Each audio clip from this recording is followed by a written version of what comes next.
Et une voiture qui commence à prendre de la vitesse pour notre premier rendez-vous. Hommage à André Dreux dans ce premier rendez-vous, donc de la Nocturne de Vincennes. On va surveiller de près les favoris avec Kezio de Cayola qui est en dehors, qui part correctement. Prince Dauphin est parti correctement, un peu pris de vitesse néanmoins par le numéro 7. C'est Onliou Djinek qui va immédiatement s'installer au commandement avec en deuxième position Papy de la Potelle. Et puis Kezio de Cayola qui maintenant bien équilibré.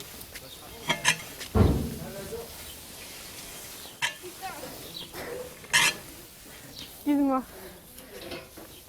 Elle est vraiment horrible la biquette.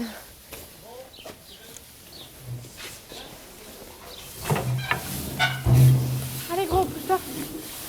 Allez, toi.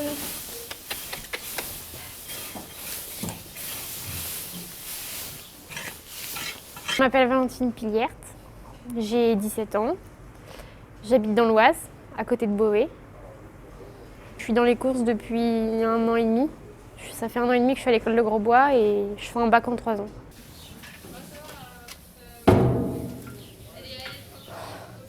C'est chiant. J'ai fait une seconde STG et ça m'a pas plu. J'étais tout le temps en train de regarder les chevaux courir. Je faisais que ça. Je travaillais pas. Et j'avais fait un stage chez un entraîneur. Ça m'avait plu.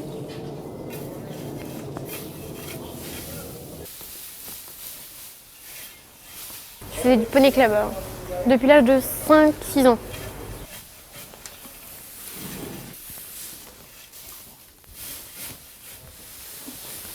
À cause de mon père. Il avait un cheval de course avant. Il jouait aux courses et je me suis mis dedans aussi, forcément. Allez mon bonhomme, pousse-toi, pouet.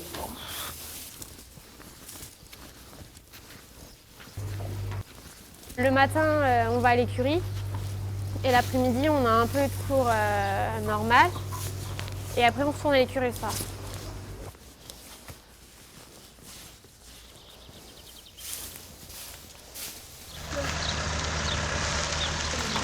Alors, vous me mettez votre nom, les activités surtout pratiquées, activités nouvelles, l'hébergement, les différentes visites que vous avez faites.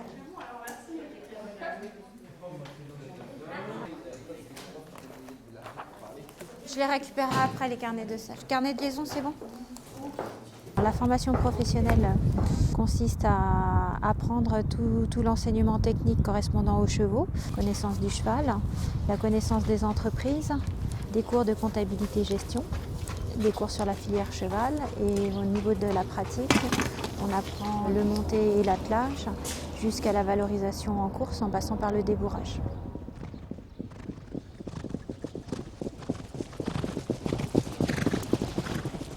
Les apprentis se destinent au métier de salarié d'écurie de course qui consiste à s'occuper des chevaux et les entraîner.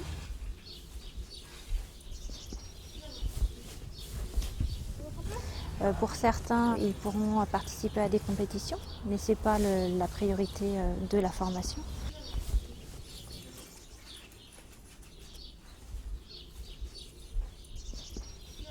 Sans forcément avoir des tâches importantes à effectuer, mais juste le fait de se lever de bonne heure, de suivre le rythme de la journée, déjà ça leur demande un effort. Et au fur et à mesure de leur expérience, ils pourront devenir responsables au sein des écuries, voire même s'installer en tant qu'entraîneurs. On les a d'ailleurs parmi l'ensemble de nos maîtres d'apprentissage. Quartzlofi qui vient vite pour rejoindre Kezio de Cayola. On retrouve ensuite à la corde toujours Onliou Djinek avec au centre Ouragan de Sita, Prince Dauphin qui est toujours dans le sillage d'Ouragan de Sita, Oufboy qui tente de venir à l'extérieur. Et puis on note... Tu vas en bas là dans les derniers box du bas. On va aller le faire pisser.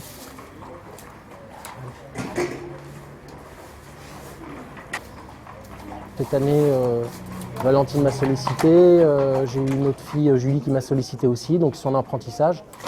C'est intéressant pour elle comme pour moi. Ils sont là 15 jours à l'école et 15 jours à la maison. Donc ça permet de soulager un petit peu le personnel qui est à la maison et puis leur apprendre gentiment le travail. Dans ce métier-là, on a beaucoup de déboires, on a beaucoup de soucis dans la journée. On essaie d'être pédagogue, d'être cool, mais c'est difficile.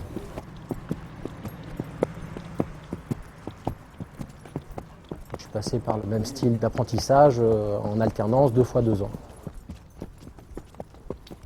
Valentine, elle se débrouille bien, elle est jeune bien sûr, donc elle a les défauts de la jeunesse un petit peu, c'est d'être un petit peu tête en l'air, etc. Mais là, ça s'apprend. Comme moi, à la même époque, j'étais pareil. On ne voit pas tout, on essaie de bien faire, mais on est un petit peu étourdi.